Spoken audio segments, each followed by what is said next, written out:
retirement of Nick Lidstrom marks the end of an era not only for the Detroit Red Wings, but for the National Hockey League as well.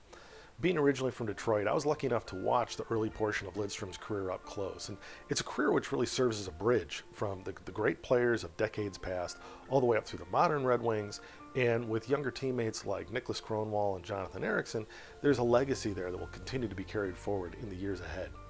It all started with the 1989 entry draft, which Detroit's class may be the single greatest draft class of all time.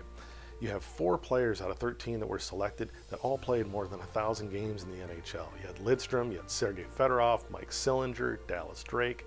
That really set the tone for the early to mid 90s in Detroit, where Lidstrom got to play alongside some of the game's great veteran defensemen. Guys like the late Brad McCrimmon, future Hall of Famers like Mark Howe, Larry Murphy, Slava Fetisov.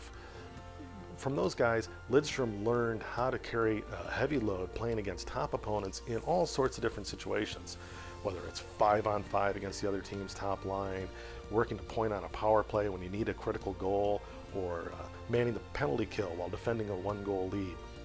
Those are all things that Lidstrom was able to learn alongside the game's greats.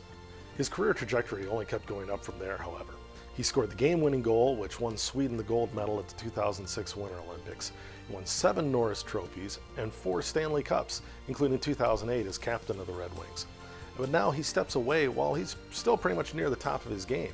He won his latest Norris trophy just last year, and this season he was on his way to another productive campaign before an ankle injury cost him 12 games down the stretch and left him at less than 100% heading into the playoffs. Now the question turns to what Detroit will do going forward. One factor here is that the timing of this announcement really works in the Red Wings' favor. It gives them clarity on what they need to do as we head into a busy trade season ahead of the NHL entry draft and the July 1st opening of free agency. Now, it's expected that their #1 target is going to be Nashville's Ryan Suter, who's on track to become an unrestricted free agent. Like Lidstrom, Suter plays the left side and can handle heavy minutes in a wide variety of situations. He's going to be the cream of the crop on the free agent market this summer, and Detroit has loads of salary cap space available to pursue not only Suter, but potentially 1 or 2 other game-breaking players as well. So after 20 seasons, all of which included a trip to the playoffs, Lidstrom is finally retiring. Will the Detroit Red Wings be able to maintain their long-running standard of excellence without him? That's going to be the critical story to follow in the year ahead. I'd like to get your thoughts on how they're going to handle this situation in the comments below, and make sure to subscribe to our YouTube channel as well. I'm Dirk Hoag of On the Forecheck.